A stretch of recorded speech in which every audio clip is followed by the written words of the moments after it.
Welcome back to YouTube. It is Zach the Ripper back with another build video. And yes, guys, we are getting into Wuchang Fallen Feathers. And let me tell you, this first build is going to be incredible. Now, a really quick disclaimer, guys. I know this game just came out, so to avoid any potential spoilers, here is your warning. That being said, I'm going to relegate most of the footage here in this video to early and mid-game stuff only. Now, I don't want to waste a whole lot more time, but make sure to go ahead and subscribe to the channel now. Hit like on the video so I stay on your algorithm. Let's go ahead and get into the build, man. So, guys, the way builds work in this game is relatively simple, albeit confusing at times when it comes to the terminology and how things relate in the skill tree versus some of the abilities on weapons and things like that. But I'm just going to cut to brass tacks and tell you what you need to equip, and then we'll have a quick battle demo in the later portion of the video. So let's get started. Now, the weapon that you obtain very, very early in the game, in the very early stage of the game, is this one right here called the Dark Frost Edge. And the reason that this one is going to carry you, even though you get a more powerful blade later on, is because of this skill right here called Evasive Maneuver. You will be using this a lot. It allows you to avoid tons of damage, and it'll help build up your might. We'll get into more of that when we see the skill tree. Now, for the mid-game, when you start approaching the mid-game, you will obtain something called the Astral Blade. Now, the Astral Blade has slightly better spell power. Down here at the bottom right, you will see the stats right here.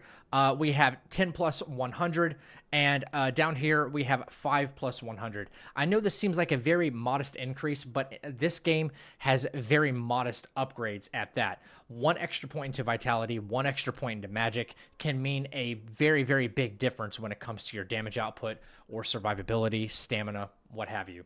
Also, as you can see right here, the magic scaling right here is a level 4. I'm not entirely certain what these levels pertain to just yet, but I imagine this number keeps going up the more I unlock in my skill tree. So it looks like it has better magic scaling overall versus the Dark Frost Edge, which scales with agility. And yeah, so right now the Astral Blade, because I'm approaching the mid game right now, has just better damage output overall. But the Dark Frost Edge can absolutely carry you through the entire game as long as you use it correctly. Okay, here we are into our equipment, and this is probably the most important part of how you want to build out your character. The armor in this game, unfortunately, doesn't have any passive effects that I have found just yet. Maybe there will be something in the later game or even New Game Plus, but for now, armor is just armor, and you can kind of transmog it, make it look how you want. That being said, we're just going to move right into the pendants, and I'm going to tell you what I chose. Now, this Jade pendant is likely the most important thing, and you only get this mid-game. I just want to let you know like what's in store. This increases your weapon's magic damage. This is a very, very good pendant. If you are in the early game and you don't have this yet, you likely have a couple of others, and such as the Twin Infant Pendant. This is one you get very early in the game. It increases your stamina recovery speed. You will be doing a lot of dodging, a lot of attacking. Stamina is really hard to come by. So prioritize this one first until you get the Jade Pendant. Up next, this is a very, very early one right here called the Gourd Pendant. It reduces damage taken when you're below a certain HP threshold. You see what I'm getting into when I said there's like confusing terminology, because it doesn't say 50%, doesn't say 20%, 70%, anything like that. The certain HP threshold is just kind of difficult to determine until you see the buff applied to you.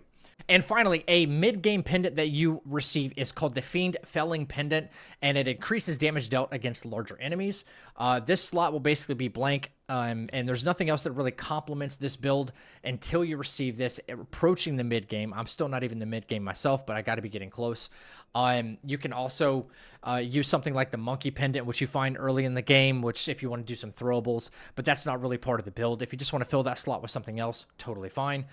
In order to maximize damage, though, against the bigger enemies, and especially the bosses, you want to get this and you want to equip it right away. Okay, up next, we have spells. Spells are obviously the most important part of this build, and what you choose is going to determine how much damage you really output. But we have chosen the most powerful things and most reliable ones at that. The first one you get right here called the Vorpal Blade is something that you automatically get within like the first 10 minutes of the game. You cannot miss it. You walk over it on the ground. So this one is really good for clearing out mobs and does moderate damage to bosses. So this is very good, and it's quick charging. It only costs 1 Skyborn Might, only 1 charge of that. And you can kind of use it over and over and over and over again. It charges really fast. Up next, this is something that is obtained by defeating an optional boss still in the early game, in the Bamboo Village. So as an optional boss, you do have to seek him out. Unfortunately, I don't have the footage for that on me right now. We'll see about trying to like throw that into the video. But this is obtained by defeating the optional boss, and this is very, very good. It basically shoots a fireball mask at the opponent, and it has very good tracking, has excellent range, so you can do it from a long distance, and it is very, very powerful. And finally, we have something here called Divine Might. Now, this is completely optional, and you don't really want to be casting this mid-battle unless you're really comfortable with the battle mechanics, because this does take a second to really activate, and then because not only that, you have to activate it, then you have to swap to another spell, then cast the spell. This does increase the damage of your next attack, and you can get this before the mid-game. This is, I think, probably a good like 10% boost to your next attack, so you want the very next one to really count. That being said, if you want to choose a different spell, I have a couple others in here right now, and some of them do very, very well. This is actually the second spell that you obtain called the Echo of Doomtaga. I probably pronounced that incorrectly, but this is an extremely good fire spell as well.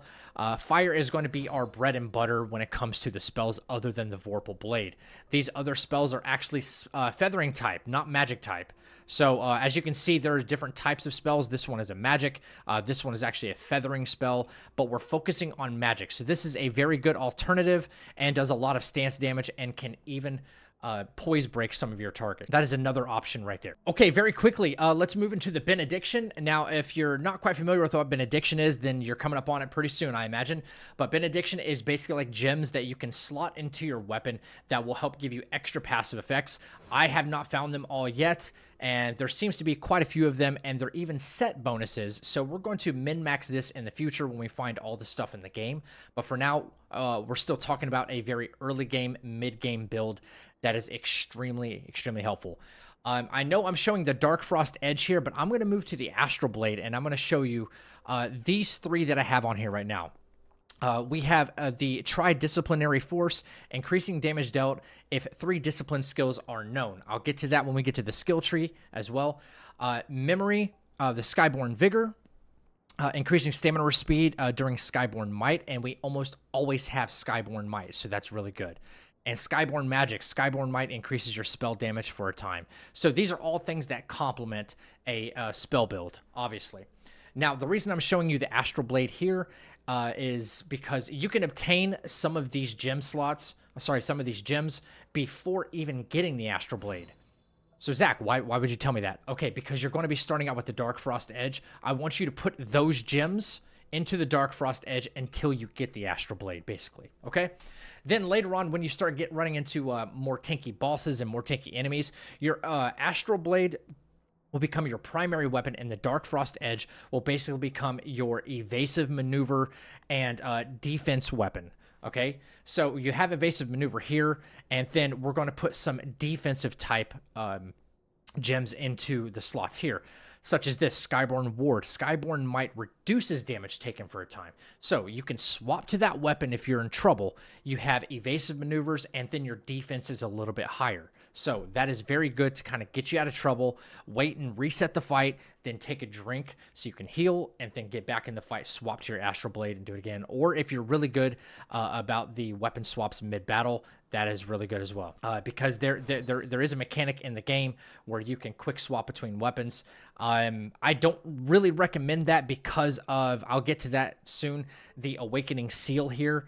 When you swap weapons, it automatically does the base weapon skill upon the swap. And while Awakening Seal is extremely good and will even give you a buff to your magic, it does take a second and you are standing still, and it can kind of get you in trouble. So I would recommend doing a fast swap, hitting the right directional button versus the quick swap that's available in the game. And sorry, got a little sidetracked. The last two we want here is Backstab Rejuvenation. This is not very important. It's not really a part of the build. However, I just found this one. I have not found all the gems yet. They're probably in mid to late game, and I don't want to, give everything away. So I just slotted this one in case we do get a backstab riposte of some kind. That'll give us a little bit of extra health. But this kind of complements a defensive type build as well. You want to be able to restore health in different ways, reducing damage. And finally, Skyborn Discipline. This is another one that I just happen to have. increases the potency of discipline skills for a time, which is the Flickering Blade. Now, if you're already into the early game, Flickering Blade is basically a way for you to do like a false parry. It's kind of negating damage and doing a little bit of damage in return, kind of trading damage. So you can do reduced damage by activating this. So let's say you don't have enough time to really swap between weapons. You maybe forget to do evasive maneuver or something like that. You can activate Flickering Blade and negate a little bit of damage, and the potency of that will be increased. So you're negating a little bit of extra damage. So that trade damage is really good. Use this for like defensive and kind of getting out of the way. Okay, moving into the repository, which is basically your skill tree. I don't know why it's not named skill tree, but here we are. Over here on the left-hand side of the skill tree is basically all of your foundation stuff, such as like upgrading your healing flask and extra Skyborn might charges and things like that. As you can see, I'm level 38. Around level 50 is when you should be about mid-game, so you can see I'm not really at mid-game just yet. I'm going to show you how we spec'd out the tree and why we did it. We only have the basic necessities, so I did not spend any extra points on something that is crazy wild. I didn't go too crazy with it. I only selected what is kind of min-maxing this build all the way up to this point right here, if you can see. This is about how far we get away from the tree, and there are obviously so many more nodes we could unlock to improve your build. You're only going to get stronger after this. But you'll be able to see with the amount of sparks that we did, I went down a very specific tree to maximize the amount of magic damage we output and give us more charges. Let me show you here real quick. If you just go left down the tree, you're increasing your Skyborn might charges. The cap actually increases to 3 right there, and the cap increases to 4 right there. That way we can store Skyborn might charges early before entering a boss door, and then we can kind of unleash hell once we get in there. It also helps, and we'll get to this during the battle demo as well, that when you perform the evasive maneuver, there is a passive effect that gets activated. It should be here in the skill tree called Biting Time. I apologize. There it is. It's called Biting Time. When you're above 90% madness, and by the way, we are at max madness right now. If you don't know what madness is, we'll get into that. I'll put that in the video as well. When you're above 90% madness, you get a Biting Time stack. And the wonderful thing about the evasive maneuver on the Dark Frost weapon is you can activate that and it will activate Biting Time. Now, what does Biting Time do? Biting Time is one of those confusing terms that you kind of have to just figure it out, and helps you recover Skyborn might faster. And so far, I've been able to stack it up to 8 times. 8 times, so you get quick replenishment. And not only that, the evasive maneuver, once it activates as a dodge. When you get perfect dodges in this game, Skyborn might comes back. So it can keep coming back over and over and over again, which is really, really good when you want to keep casting spells. So as you can see, it all works out. Now, back to the skill tree. Down here, we spec'd into this skill here on the left, which increases burn buildup calls by spells. We want to primarily focus on doing fire damage, okay? Fire damage, although the Vorpal Blade, I know, doesn't do fire damage. The build will change slightly once you get into mid-game and equip other burn spells and stuff like that, but you want to be focused on doing burn damage, and so you get chip damage to the bosses with, you know, big health bars. And finally, over here on the left-hand side of the skill tree, I spec'd into something right here called the Bone Needle Magic, and this is for your tempering of the blade. The tempering of the blade works a lot like Lies of P with the grindstones, and you can imbue your weapon with extra properties. The reason we did this one in particular is because it will give you a bump in your overall spell casting damage. So this is one you want to prioritize. And over here on the right tree, I just want to go ahead and show you what we basically spec'd into. I did the absolute minimum to get the most amount of benefit. If you don't get this far yet, just try to get along these lines.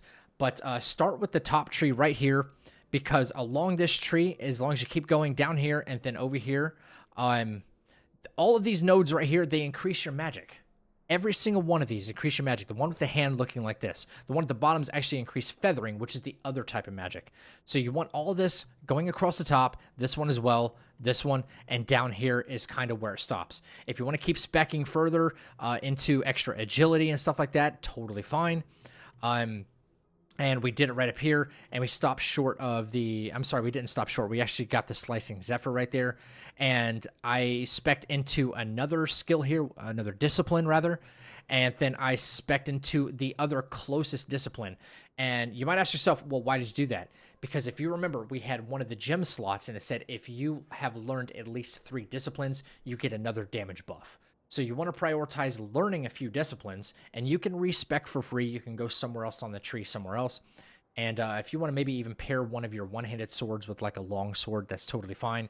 As long as you are magic focused on this, and as long as you do have the one-handed blade in your hand when you start casting magic to get the most benefit. So guys, we got maybe like one more thing to cover, and it is really fast. Then we'll get into a little bit of battle demonstration. You can see what the damage numbers look like. It is very, very impressive. And again, this can carry you into late and even maybe even into the end game, I imagine.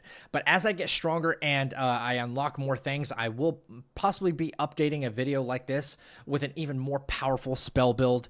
And if you want to see other builds like this involving other weapons that are not really spell focused, please make sure to go and subscribe to the channel and like the video. Let's go ahead and get into the last little bits of information around this build, and then we'll get into the fight. Okay, guys, we're getting into the tempering right here. And as you can see, this is the bone needle that we unlocked in the skill tree. And once we imbue our weapon with this, we do get extra magic damage output, and I'll show you that when we fire it up. And finally, the invocation. It is very, very important if you want to make this build extremely powerful, or as powerful as it can be. Invoking is basically a madness buildup, and it happens when you die. It happens if you defeat like human enemies or something like that. And it also happens if you just go to a shrine and start purchasing some of the stuff that's in there. Some of these items are actually unlimited, and you can go ahead and max your madness out. Not only does it increase how much damage you output, but also the damage you receive. So basically like a glass cannon, except we have really, really good evasive properties, and we can get a lot of iframes and dodge a lot of stuff. So it doesn't look like we're going to be getting hit all that much, which is really cool. We can output a crap load of damage and then evade a lot of attacks. So if you want to just get the maximum benefit out of any build for that matter, just come to one of these shrines, hit invoke, and just max it out. Buy as many things as you possibly can.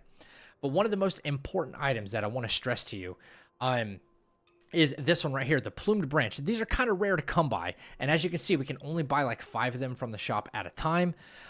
These right here grant you 5 stacks of Skyborn Might. Now, I already ran out right now because I was just doing some testing, and I didn't need to, but I was kind of, trying to hurry the process along. But these are really, really good if you happen to run out of Skyborn Might. Pop one of these mid-battle, and then you can get back into your evasive maneuvers and start casting spells all over again. But you really shouldn't need that with this build. So guys, here we are, and as you can tell, I have a couple of Skyborn Might charges, as you can tell with the bottom 2 feathers near our character's icon in the bottom left. I'm going to run up here on this mob and just show you that it's really, really good and easy to use to not only get out of like boss situations, but even mob situations, and how powerful these spells really can be. This is still kind of the early game, but you want to... And just take a look at the feathers as well, because that tells you how many Skyborn Might charges you have, right? And we're evading all kinds of damage, right? It's got very good... So not only... Like, we're back to max charges already, because this evasive maneuver works so well. You can almost kind of spam it to get out of trouble, right? Along with an extra dodge. And then once you're in a very good position, all right, just like that, all right, and then we can start casting some spells to really start... Look at that. It almost one-shot him. All right, get out of there. All right, we're back at max charges again. And it passively keeps going up as well, right? So the Vorpal Blade is very good for that... for smaller enemies, and yeah, it just takes them out. But if you really want to truly do some damage to some like smaller, maybe even elite enemies, you can obviously pair this right here and then cast that and do tons of fire damage. And look at the fire buildup that went on him right there, okay? And I still have enough charges if I want to pull off a second one. That's why we spec'd out the skill tree as quickly as we did over there on the left-hand side, so you can do things like that.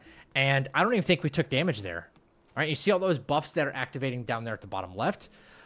Before I even run up on another mob, I can go just, you know, I'm ready to go with more of these.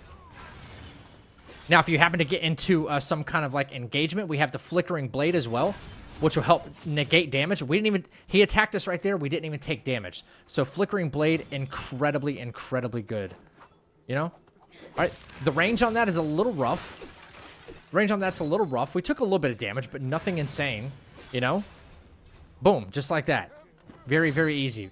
And now we're back at full feathering charges again. The Skyborn Might just keeps replenishing over and over and over again. This is incredibly good, very strong. You're not going to really one-shot anything, but this is about as OP as it comes, especially early to mid-game. I can't imagine how strong this is going to be when I'm able to unlock all of the other nodes on the skill tree. Yeah, I don't want to waste any more time. Let's go ahead and get into a boss fight. Potential spoilers ahead. The boss fight you are about to see is approaching the mid game, and it is yeah, I can't really give away where it's actually located, but just so you know, I want to show you what this build can potentially do damage-wise. Okay, guys, so really quick, one thing I forgot to include when I was talking about the build is the tempering. Now, if you want to give that extra modest but very real bump in your spell power when casting, is to use the tempering. I have that queued up right here. As you can see, the Astral Blade is at, this is your spell power number right here. It is at 10 plus 100, and the Dark Frost Edge is actually 5 plus 100. After you do the tempering, you will see, I'm doing it right now. All right, that is the needle. As you can see right here, the Dark Frost Edge actually went from 5 to a plus 110. So when holding the Dark Frost Edge, because I imbued that weapon, holding that will actually give us a moderate increase in our spell power. It is not entirely necessary, but the tempering in the future will really help push that damage further. Okay, something I like to do is I like to temper the blade there at the beginning, and then I'll probably use this this Divine Might. Remember that Divine Might spell that we had right there? So I'll probably do that. All right, and then we will get in there. All right. I have Evasive Maneuver if I want it. This is the Reborn Trent. I haven't fought him too many times, but let me... This is actually insane what you can do to him. 336 is freaking nuts in a game like this. And then you can go boom, just like that. All right, we're gonna wait for the attacks. All right, we can use the evasive maneuver, right? And you see how quickly we get it back as well? That, even the melee damage on this weapon, it looks incredible right now. Right? Use that. All right. He's trying to suck us in again, but look, we're probably not even going to take damage because this is going to be so insane. He does have a phase where it becomes quite ridiculous. You can actually double cast this right now. All right, it'll track him. All right, projectile. I can evade. Look at the Skyborn Might coming back. Look how quickly that comes back. Big sweeping attack, but we're out of there. All right, that should track him. If it doesn't hit, we get a little bit closer. That's insane, actually. Oh, look at that. Boom. All right. Let's move to the Vorpal Blade and see what kind of damage output we get on that. That's insane. He's about to die. Already. All right. Took a little bit of damage. Like, we still have pretty good damage reduction, right? I don't think we've hit that HP threshold yet for that one skill to come in. You see that? Right in the middle of all that AoE, the evasive maneuver still worked. So you want to be able to keep doing that. You can even spam that skill. We're already back to 5 charges. We're already back to 5 charges. We're already back. That's incredible. I could end this fight whenever I want. So I just wanted to kind of give you a showcase on how powerful this really is. All right. Pop one of these. Should track him. Look at that damage. Holy crap. I'm going to set him on fire again. Guys, just like that. Easy. Incredibly easy. This is going to get more and more powerful as we go. This is insane. Like, I thought this game would actually be, like, moderately difficult, but this build alone is going to just annihilate anything in your path, and it has since the beginning of the game for me. Guys, if you enjoyed the video, please hit like on the video now and hit subscribe on the channel. If you want to see more Wuchang Fallen Feathers build videos, please let me know down in the comments, and let me know furthermore what weapon you're using, so that way I know to make a build video around it. Until next time, guys, stay happy, stay healthy, and stay deadly. I'll catch you in the next video.